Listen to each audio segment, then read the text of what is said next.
So, when you think about your child and their education, when you think about the advocacy that you do for your child, what are some topics, what are some questions that you type in and do a Google search on? So, I'd be interested because one thing is that can give us some topics and questions that we can talk about today on our Q&A or Ask Me Anything show. But also that will also help me and give me information about topics, articles that I can make that would be useful for folks. So let me know, what do you Google late at night when you are needing some answers about your child's education, about how to be a more effective advocate for your child? One of the things I wanted to share with you while we're waiting for people to type in their comments and questions is I've been taking a person-centered thinking course. And it's interesting because I've taken person-centered planning courses before. And so this was intriguing when the name was person-centered thinking. And knowing that we have to have those perspectives of thinking differently before we can plan differently. Hey, Lori.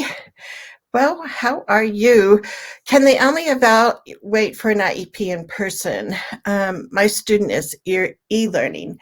There are some things that can be done through the computer as far as evaluations.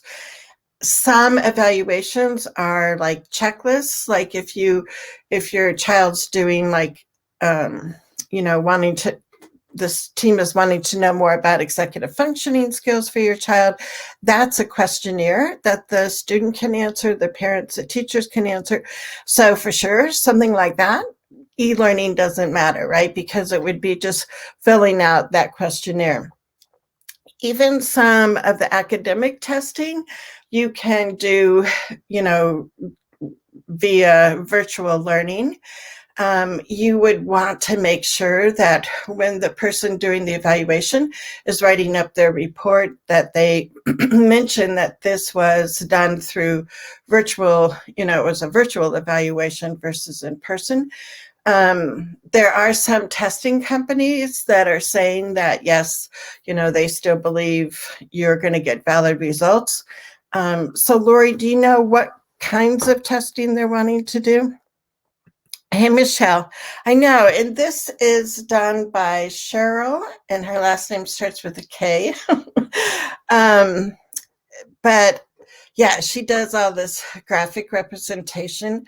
And when I was at the Summer Leadership Institute in August, she had done some virtual backgrounds for people. So that was fun.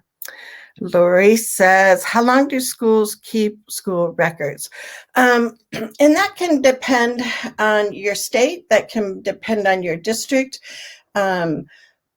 So it's like some of the records, are taken from paper files and made into more, electronic files. I mean, if you look at IEPs and everything like that, those are done pretty much all electronically. So it's easy for schools, I think, to save more now because it's not like huge file cabinets full of records. But you would need to check with your state, Lori, and see also if your district has a different policy. I can't think off the top of my head that there's anything in IDEA, the federal law, that says they have to keep them school records for a certain amount of time, but I can certainly look into that, and then I can come back after the show and post that.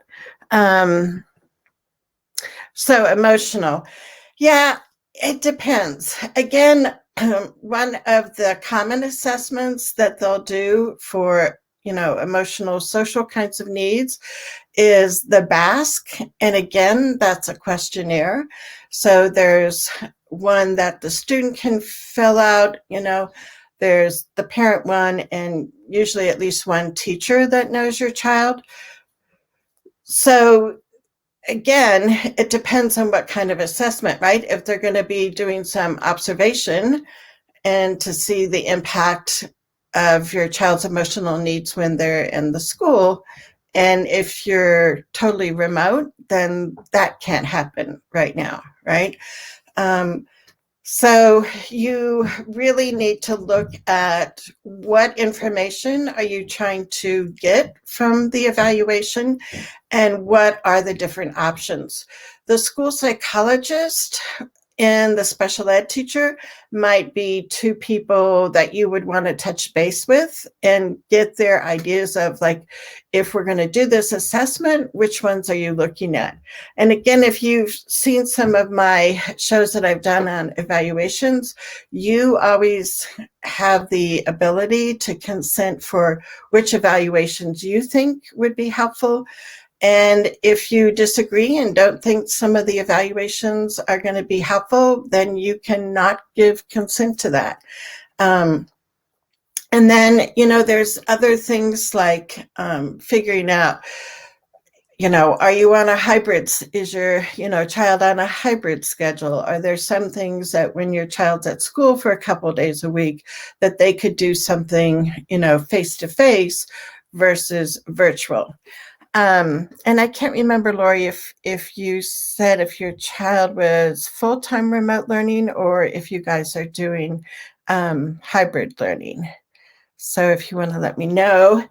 And Michelle, so I think it would be fun, Michelle, what is something that you have recently Googled when you think about your son or advocating for your son? Maybe you're thinking about, what's available for after high school, because I know your son is older. But what do you Google? And Lori said 100% e-learning. Yeah. And so, Lori, is this something that you need done, because this is that 3-year period and the staff is wanting to update some of the evaluations? Is this an evaluation that you've asked for? Tell me a little bit more about the background, and what do you think? Are you thinking that the school's going to get valid results if they do some kind of, virtual evaluation or not? I know some schools have got agreement with the parent to postpone some of the testing. Like I said, like class observation. If your child's 100% remote, they could do an observation of your child through the computer at home, but that's really, it depends. If you want to get information on how to support your child's emotional needs while they're on virtual, learning, then an observation of how how engaged your child is, those kinds of things, that could be done through virtual learning. A lot of times we think about the evaluations we do are to inform what we're going to write on an IEP, but the evaluation that maybe is necessary can also be used to inform on what that individualized distance learning plan is going to look like. So yeah, it kind of depends on the purpose of the evaluation, and like I said, kind of brainstorming with the people that do the assessments and say, what are some, other options where we could still get reliable information and get that done through e-learning. So if you are here with us live, keep typing in your questions. If you are watching the replay, type in your questions, because I'll circle back and I can answer these after the show. Okay, and here we got some more information. She said, my son was on an IEP for 7 years, then put him on a 504. He had a 504 meeting in November. The staff had no concerns. 3 weeks later, he had 3 Fs, 2 Cs, and 26 absences. He had never failed a class before. I asked for an IEP evaluation. Oh, okay. So your son's been on a 504 plan, and it sounds like either maybe the 504 plan wasn't written specific enough for the staff to be able to have real specific accommodations that they're going to use, or the 50 plan was really well written. It does have specific accommodations, but maybe it wasn't implemented well by all the staff. So that's another thing to consider, but it's always within your rights also to go ahead and say, we've tried the 504. I think it's time we look at the special education evaluation. And what do you think? Do you think that they're going to get valid results if they do something while your child's on e-learning? How are you feeling about that? Let me know. And Marie from South Carolina. And thanks for being with us yesterday also, Anne-Marie. And when we were talking to the special ed attorney, Pat Rydell, and that's not how to say his last name. It's Dreidel. It's Radel. Pat Radel. And I keep saying his name wrong. And so do you have any other questions that maybe came up from yesterday, Anne-Marie? I know we were talking about different kinds of special ed myths and how to bust those myths, right? Let me get a drink of water. Yes, Anne-Marie said that was an awesome webinar. If you guys missed it, I can put, after the show, I can put the link in here. Pat Rado from New York is a special ed attorney and a father of 3 kids. His one son, Mark, has Down syndrome. So it's always interesting, I think, when special ed attorneys also are a parent. And I think that gives them that more full, perspective.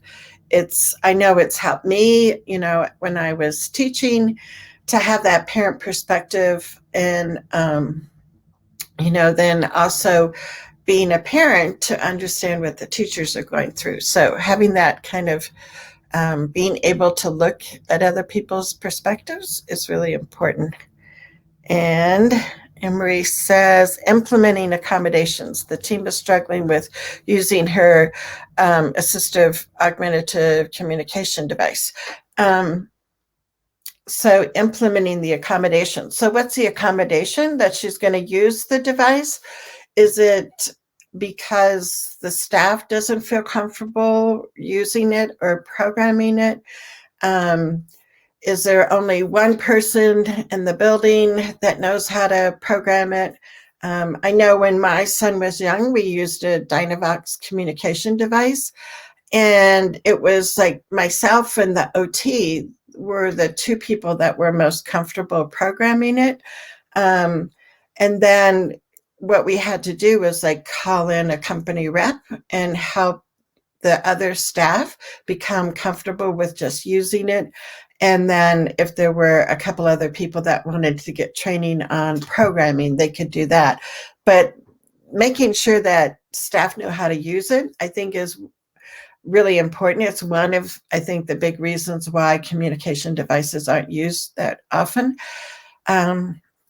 It can also be because the communication device is locked in the closet in the special ed room down the hall, because I've had that happen when I've gone to IEP meetings. So let us know, Anne-Marie, what do you think the issue there is? Hey, Michelle,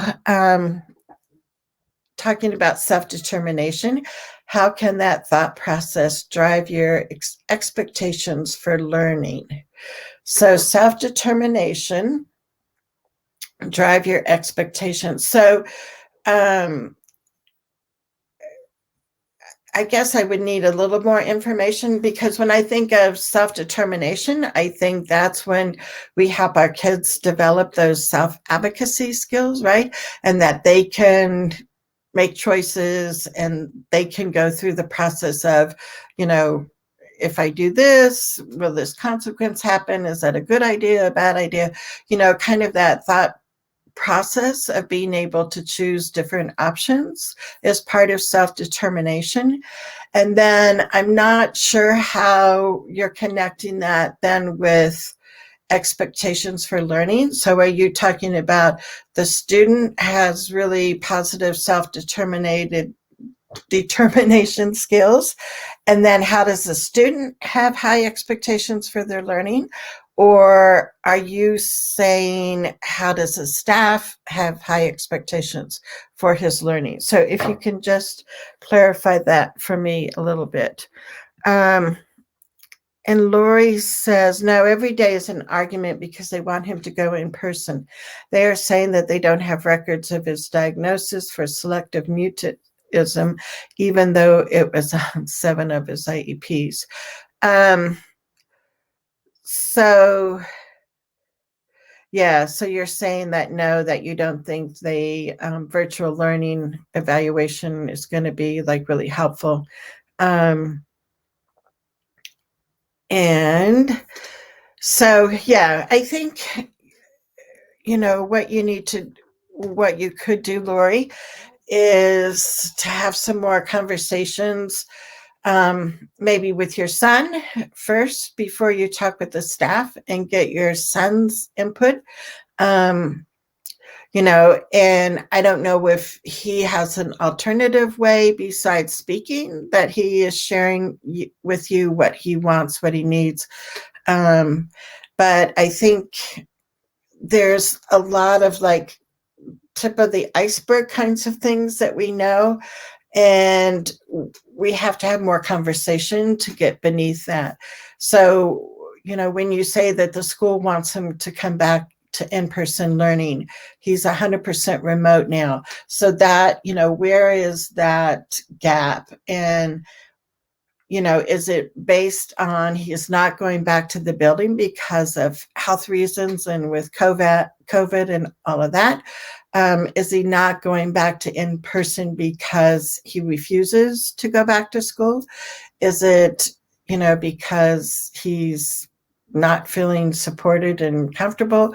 I mean, and why are they thinking that in person is really the part that needs to be needed, or it has to be in place? So to kind of tease out what the differences are there. I know it's one of those things that sometimes can be hard to answer without more background. So the other option I have, Lori, and for others too, is I do offer a free 30-minute phone consultation. So I can put that link in after we're done, and that might be something that would be helpful, Lori. There's like no strings attached, but we could just sit down, and you'll be surprised in 30 minutes how we can come up with some next steps. So that might be something that's helpful, because I don't want to just kind of give generic answers. So Michelle was saying, who's gotten training? Can your district IT person or SLT help? Who's your local resource to help? Yeah, so thanks, Michelle. She's talking about, difficulty with getting the communication device actually used. And sometimes the IT people in the district have the training. Sometimes you have an assistive technology team for the district, and usually someone on that team is trained.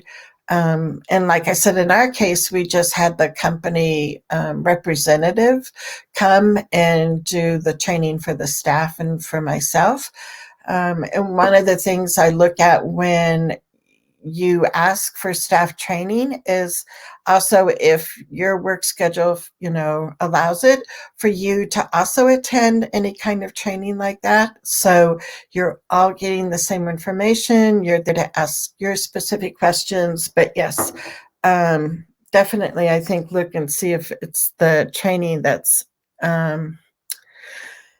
that is the issue. Karen from Colorado, I know I haven't seen you. How are things? I haven't even seen like your goat pictures or anything on Facebook. So I hope everything's okay with you guys.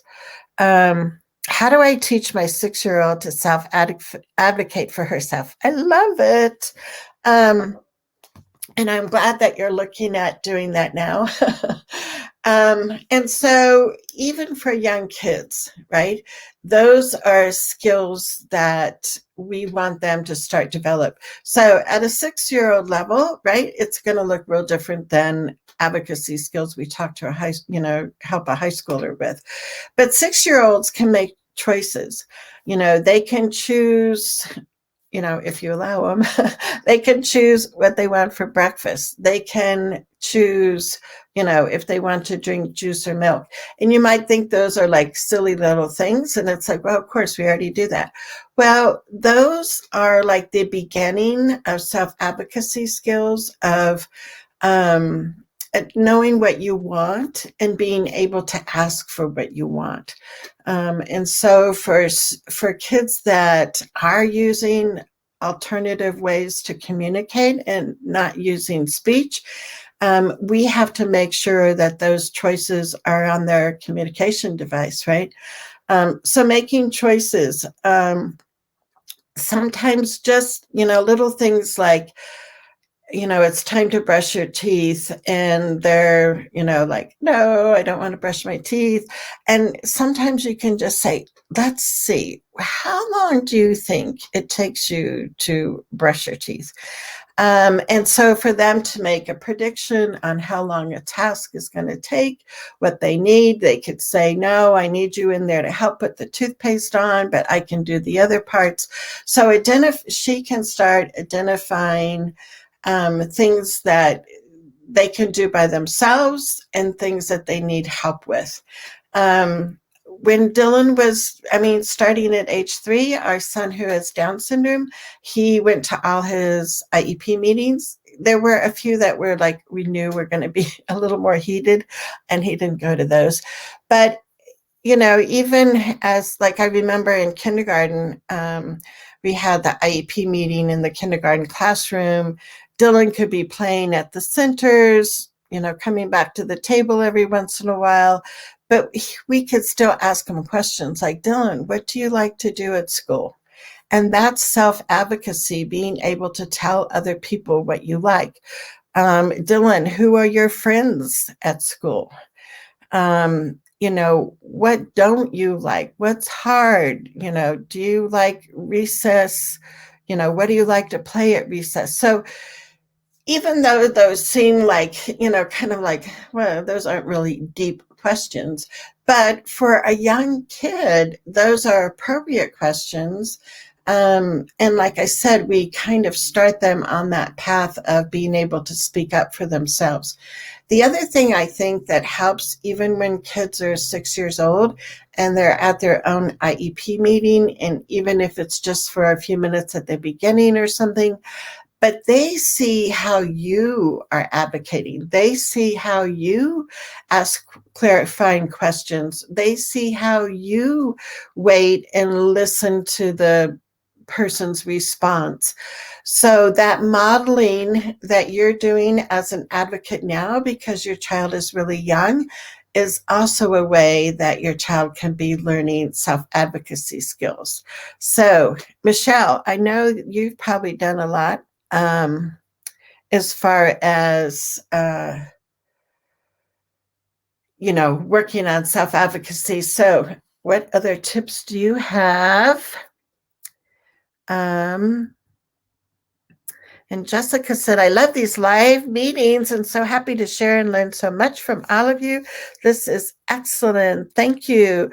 Well, thank you for tuning in, Jessica. And just keep giving me feedback and information on what kinds of things would be most helpful for you guys. Lori said, my son's not going back because of his complicated medical history. He's been hospitalized 3 times with pneumonia. Free consultation would be great. Yeah, cool. I'll give you that because it's like I have, I'm afraid I'll give you the wrong URL, but I have an online calendar, and you can go on there and pick days and times that work for you, and we can get that set up. And like I said, I offer that free half-hour phone consultation for any families that I'm not currently working with. So, Michelle, we have another Michelle. Hey there. You are welcome. You are welcome. I'm glad that we can provide this kind of help and just brainstorm, because we learn so much from each other, right? It's not like I have all the answers, but it's like through our group think and other people's experiences, like, it's pretty amazing how powerful we can be, right? Um, Michelle says, we have found 20 minutes a day for Zoom school has totally eliminated the need for anxiety meds. Look at that. We want to stay remote because of these reasons. Yeah, I mean, I think so many times we kind of make the assumption that remote learning has been like a disaster for kids. And that may be true for some kids, but for other kids, it's like, yes, I found my happy spot. It's simple things like you can be in your own home. You can wear clothes that feel comfortable.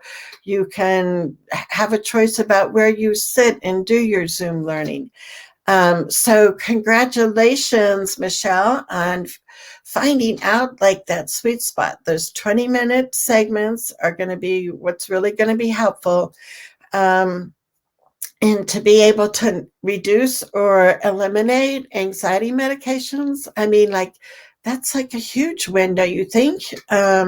So yeah, congratulations, because that's great detective work on your part to figure out what works. And it's like, I think probably even when more school districts are back in the building full time, I have a feeling that more districts are going to still have that remote option open for families, because it has worked better for a lot of kids. And depending on the parent's schedule, right? I mean, that can be kind of the thing that gets in the way of like, I have to be at work. But yeah, so that's neat. It's always fun to hear when good things happen, right? Um, Karen said, my kid, oh, good. Look at this, is a great self advocate. We spend a lot of time making sure people respect his expression. Yeah, see, and that's the thing. I mean, the whole, behavior is communication. Um, and I don't know if you heard at the beginning, Karen, I was talking about I'm in this course that's for person-centered thinking. And it's like so interesting because it's like so empowering for the individual.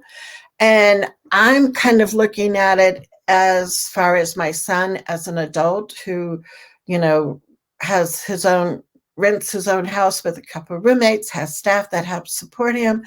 Um, and that respect for his expression and that willingness to say, what is he really trying to tell us with this behavior versus making some kind of a negative judgment. So Karen, what do you think were some things that, because your son is young, what do you think, Karen, were some of the things that helped your son, develop those self-advocacy skills? Because is he just, I think he might be a first grader. So let us know. Um, yeah, I know Emery talked about this yesterday. What are your thoughts about the most recent percentage of inclusion? And I was thinking of bringing that up or redoing it because I posted a table, a chart like a couple of weeks ago on my Facebook page, but it was a report, and I think that the data was from 2018 because it's usually always a couple years old, from the Department of Ed, and it listed the percentage of students that were included. I think the difference was like 80% of the time or 40 to 79%. Students with intellectual disabilities were only being included as far as the nationwide kind of average. And I think it was 17% of the kids are included with an intellectual disability for at least 80% of their day. So generally, when I look at those kind of numbers and those state reporting and all of that, it's like, I don't know. It gives us a feel for how things are, I think, but I think we already knew that. How many kids are, really included very well. But the other thing is, like, each state, even though they have like the same report that they're supposed to turn in to the U.S. Department of Ed, I think, they kind of tweak the numbers. And so I'm never sure, like, are these inflated numbers? Are these really realistic numbers? But then you look at only 17% of kids with intellectual disabilities are included in general ed classes. I mean, if that's an inflated number, that's even worse, right? But yeah, I think the bottom line is we have a long way to go, right? And I don't think that's a surprise. And unfortunately, I think I'm trying to think if somebody I had seen where they were saying that number of people with students with intellectual disabilities, I think that number has been staying pretty stagnant at that really low level for the past few years. And so as parents, that tells us we still have a lot of work to do. As teachers, as educators, as administrators, we have a lot of work to do. As university professors preparing people to be teachers, we have a lot of work to do. The good news is there are people who have figured this out. If you go to Swift Schools, and I think it might be a .org, but they have been working for a number of years on helping specific school districts.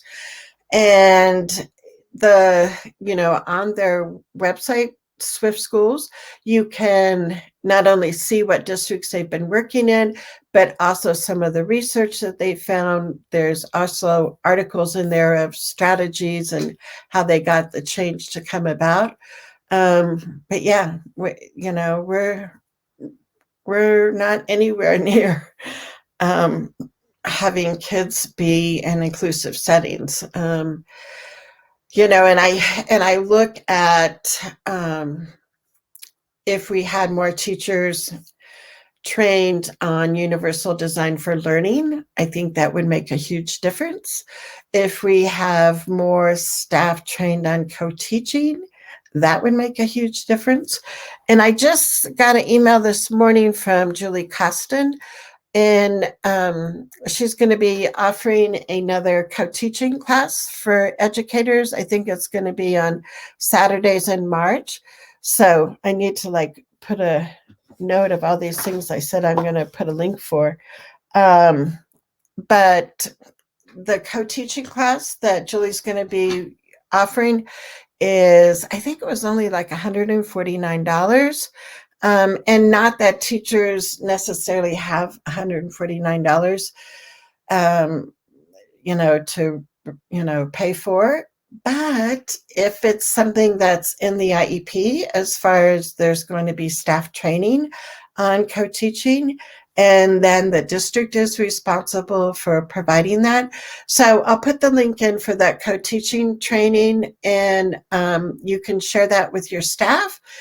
I'm thinking of some families that I know that that's been a topic that the staff has been asking. I wish we knew more about how to do this. And so those are the perfect people, right? That you want to say, I just found this. It's happening in March. We can get this done. So, hey, Mindy. And Mindy, you're the person I was just thinking of. Because Mindy does have a staff person that really wants to do more push-in services. And so Mindy, I'll make sure that you also get that link of the class that Julie Cossins offering. And usually, I just read her email real quickly, but usually if there's, like 10 staff people in the district that want to take a class that Julie's offering, usually there's like a discount for a group. So, that might be something to bring up to, either the person that you're working with, the principal might be able to pay for it, the special ed director, but I would really look at ways to get that incorporated. Mindy says, one thing the school has said to me regarding trainings in the past, the principal said to me, I can't force people to take trainings outside of work hours. What do you say to that? Interesting. Well, I mean, you can't force people to change either, right? So there's no guarantee by going to a class that they're going to be learning, and implementing it. So there are a couple different things. One, you could look for classes that are during the teacher contract hours. Some of those classes sometimes are available. This co-teaching one that I mentioned, I'm pretty sure it's on Saturdays in March. So it's like, okay, so unless there's Saturday school, that's going to be outside the teacher contract hours. Depending on your school district, there are some school districts that have kind of like given comp time. Like if you spend 2 hours, on Saturday going to this class, then we will get a sub for 2 hours and make that up for you. And you can, not be in the building during that time. It really depends on teacher contracts. Some are written really specific, but, I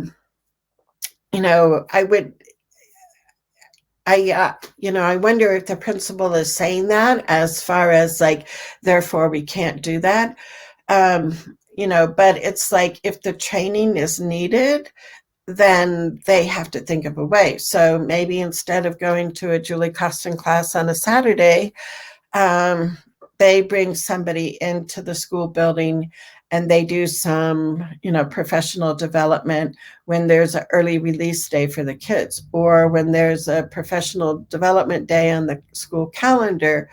If they're not already figured out what they're going to be doing on all those, that could be a time. So there are times usually in each building for some kind of staff development.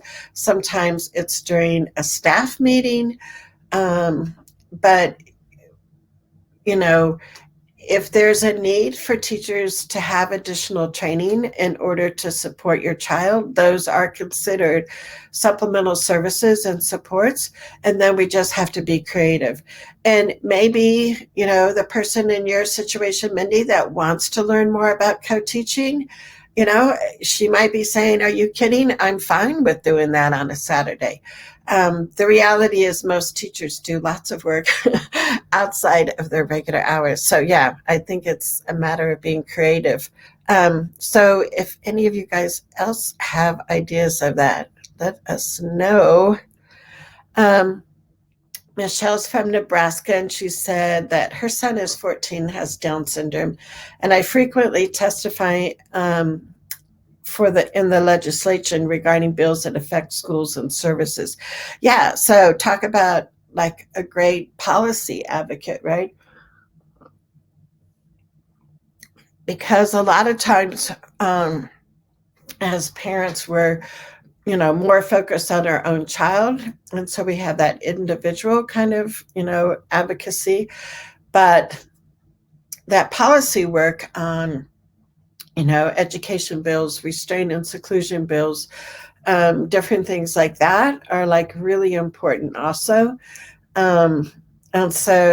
And that's another way that your son can see you, as an advocate speaking and testifying. And as a 14-year-old, he might, want to also sign up for a time to do, to be involved in the testimony. Because I think a lot of times legislators are, more in tune when it's a personal story and it's the person with the disability that is speaking. And that leads a lot of credibility to what they're testifying about. So thanks for doing that, Michelle. That's like super important, right? Jeanette, how to increase self-motivation, huh? Seems my daughter, now she's 10 and a half years old, is becoming more reliant seemingly on prompts to do things. She used to be more self directed. So, isn't that an interesting observation that you've made? So, then I think, Jeanette, one of the things that I would suggest, and like I said, the rest of you pipe in too, is figuring out, what is it? Academics tasks that she's waiting on more prompts to do. Is it, things like getting dressed, brushing your teeth? Is that what she needs prompts to do?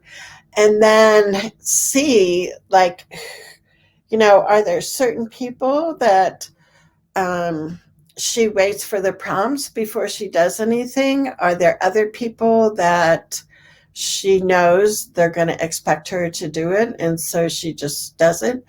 Um, Self motivation, I think, the other thing is to look at ourselves. If it's something you don't like to do, am I self motivated to vacuum? No. So, guess what? My husband vacuums. Um, and so, self motivation or that like intrinsic kind of reward kinds of stuff, it can really be, I think tricky. Um, Finding things, I always kind of go back to people's strengths and what they're interested in.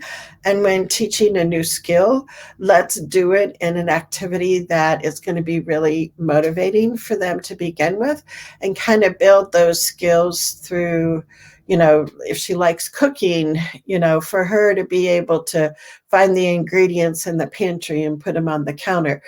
She's probably going to be motivated by that if she's like excited about the end product of the chocolate chip cookies. And then to say, look at,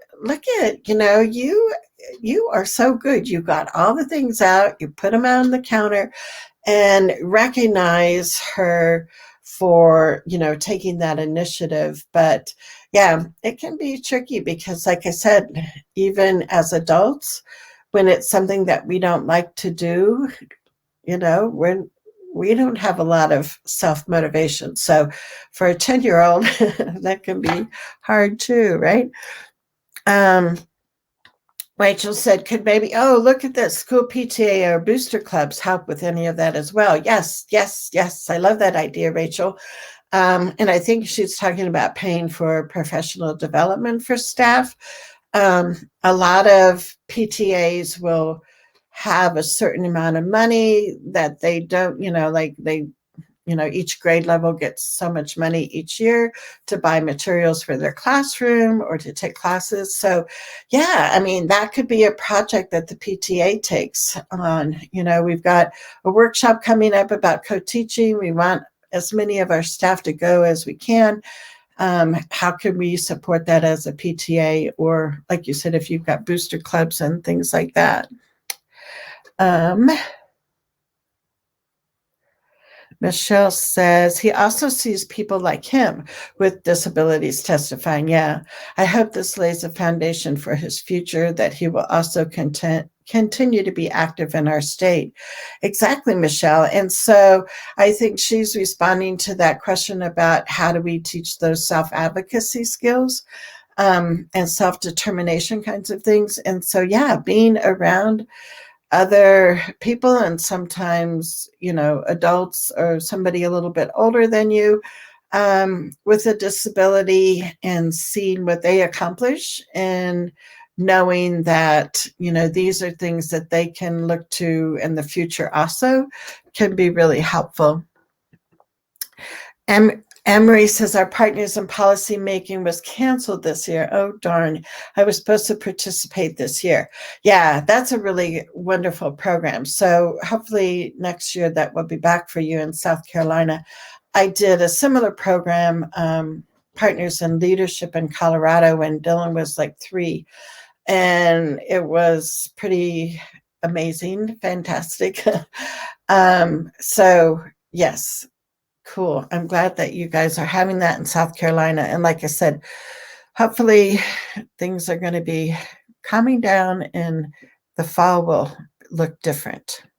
Hey, MC from that Northeast region. How are things? I think you're in Massachusetts, right? Did you guys get like snowed in? We live in Southwest Idaho and we have such mild winters after living in Colorado for 40 years. And I love mild winters. Mindy says maybe start with one area to start reducing prompts. Good idea. And then move on to another area in a few weeks or months. Allow her success in one area with tons of praise and then move on when there's no longer a factor in that area. Yeah. And so thanks, Mindy. That's a great idea, is to, take one little small area and, reduce the number of prompts there. Sometimes, making a tally point or something, to keep track of how many prompts you're really giving. Maybe you think you're giving a lot and you really aren't, or it could be the opposite way too, right? And then see if there's a way that you can kind of decrease that. Yes, and Mindy likes Rachel's idea too. So I love it. I love it. What other questions? Or the other thing, I am serious. I'm curious. What do you guys Google when you're, what have been some of the topics or questions that you've Googled recently when it comes to your child or advocacy kinds of things? Or, what are some future topics that you want to have? Next week, we do have a guest, and she is the founder. Lisa Orvis is the founder of the Facebook group Educational Strategies for Children with Down Syndrome. So she's going to be with us, her daughter Chloe and her husband Bob. And what I think will be so neat is they're going to be talking about, the benefits of inclusive education. And we rarely have fathers on our show to get the father's perspective. And in this case, Chloe's dad has been really helpful. She's been taking a guitar class during remote learning. And both her and her dad have been, practicing, learning all the chords and strumming along and singing along. So next week we do have guests that will be with us talking about inclusive ed. But it's like, what other specific kinds of things would you guys like? And then I can, find speakers or, do our own presentation on that. And Rachel says, okay, learning where support groups are in our communities. So that's something that you've been looking at. We are all new to this as of 2 weeks ago. Oh my goodness. I'm trying to find my parent support tribe. And so Rachel, where do you live? And yeah, I think that's really important that you're seeking out those support groups, because they can be so helpful, just like here, right? You meet families with kids at a variety of different age levels. I know when Dylan was real little, I liked going to our Down syndrome support groups because it was like, who's walking? Who's talking? How, and I get to ask the parents, when did they start walking? When did they start talking? And, you just get to some nitty gritty kinds of questions that you can have answers for. And then also just learning all the resources that parents have found.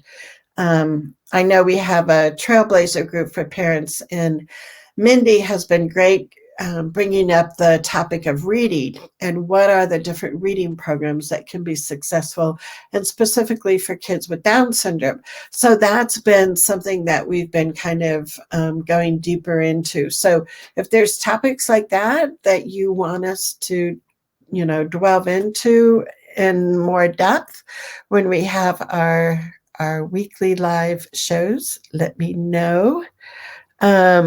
Oh, Rachel's in Minnesota. Well, you've got, I don't know, Rachel, if you know about PACER, PACER, but that's the main Parent Training and Information Center from Minnesota.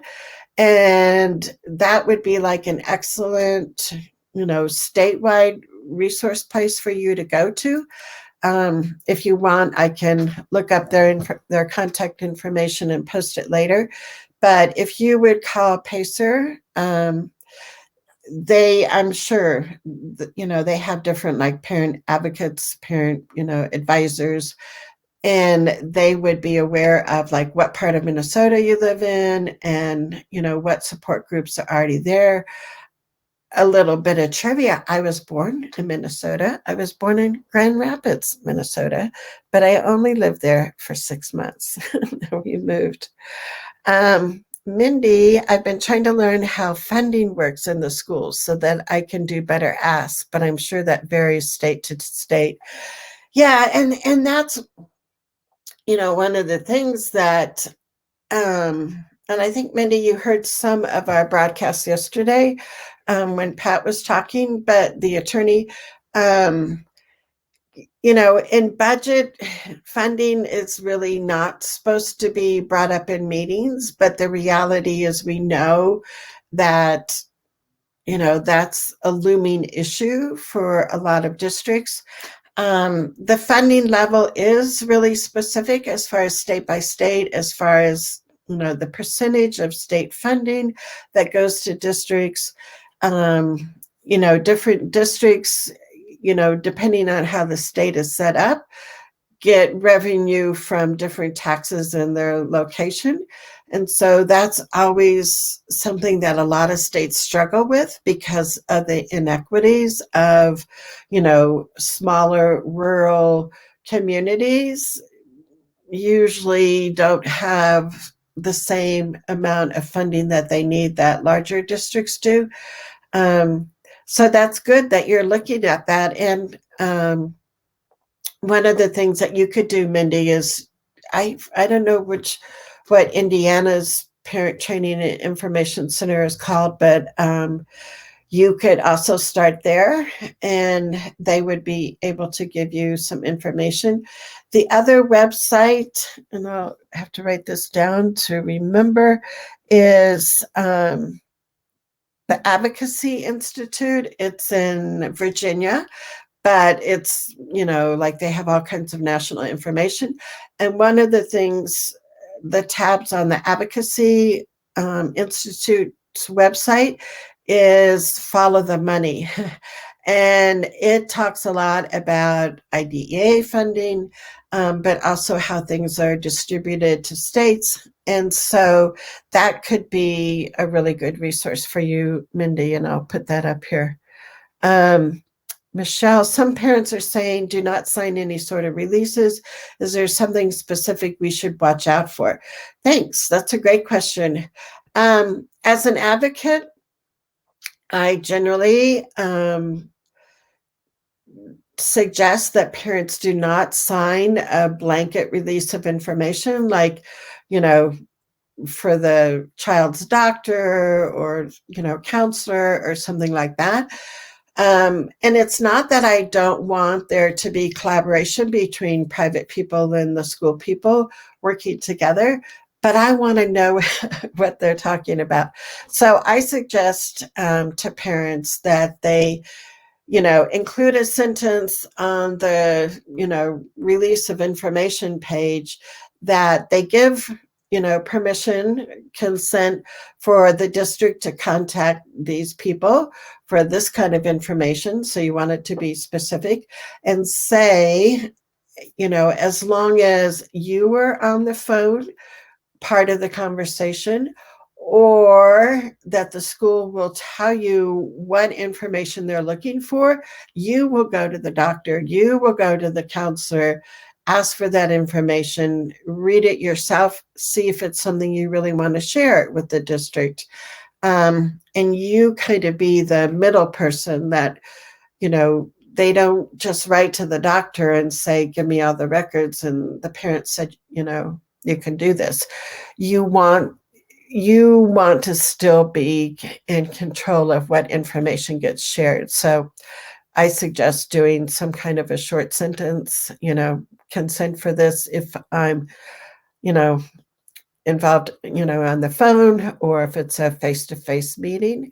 If there's written material that's requested, I will, seek that out from the person and share what's, important, or share what I think is relevant. Because I think parents sometimes are a little bit leery of just, saying anything and everything, because some of the information that outside people have about our family, our kids, is not something that is really relevant for the school. And some of that you want to keep private, and that's totally fine. Thank you, Michelle. I need to get another drink. I tell you, I've got these allergies. So I love all the discussion in the back and forth. So I will be posting the link if you want to schedule a half-hour free phone consultation with me. I'll post the link for the Advocacy Institute, for Julie Costin's co-teaching classroom. Rachel, if you need information on how to get in touch with Pacer, or Mindy, how to get in touch with your parent training information center, I can post those. So Rachel, you must know Pacer. She said, yes, Pacer also learned about the Reading Center out of Rochester. They have actually partnered with the Mayo Clinic and are offering all Minnesota educators, look at this, a free Dyslexia 101 class. Wow, to help educators with 5 hours of free training. Thank you for the link. Yeah, so isn't that fantastic? And so that is like, wonderful. I mean, if you would want to see how that could be done in your state, you might want to call Pacer or go to this, the readingcenter.org/dyslexia 101. And that's the other thing too. So I'm glad you brought this up, Rachel, because most states have some kind of State Department training that, they have like archived webinars on there. So teachers during their planning time, or during their lunchtime, or during the evening, they can go on there and get, and most of that is free training. And a lot of that is geared towards educators, but I always encourage parents to go on and register for those free webinars that your State Department of Ed is offering. Usually the quality is good. I know in Idaho right now, Paula Cluth is doing a 3-part series on inclusive education. And yeah, everybody, I'm sure, was figuring teachers would be going to it, but guess what? I signed up too.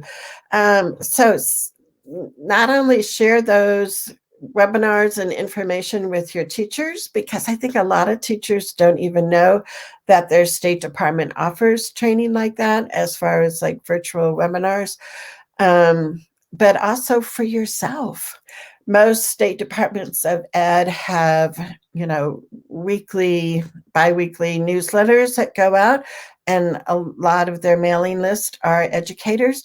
But you as a parent can sign up for that too. So you find out these are the projects that our Department of Ed is really, zeroing in on this school year, or the State Board of Education made this decision. I mean, there's a lot of information that you can get from your State Department of Ed. So in your free time, you can go to your State Department's website and just kind of look around and see what's available. Make sure the staff at your school knows about it, and see if there's things that fit with your schedule that you could sign up for. And Mindy says, thank you as always. See you later. Okay. And Mindy, we've got our Trailblazer Q&A tonight too, if you want to come on and we can talk more there. Anne Marie, do I need to be asked for permission to do annual therapy assessments, end of year testing? So if it's end of year testing that everybody in the school is taking, it's not a specific individualized test for your child, no, you don't have to give consent for that. If it's, if the PT or the occupational therapist is doing some kind of different assessment versus just like progress monitoring, then you would want to give consent for that. So there's a difference between, ongoing kinds of, like I said, for progress monitoring purposes, and you don't have to give your consent for that, each time that happens throughout the year. But if it's, for annual testing for writing the IEP, yeah, you need to give consent for that.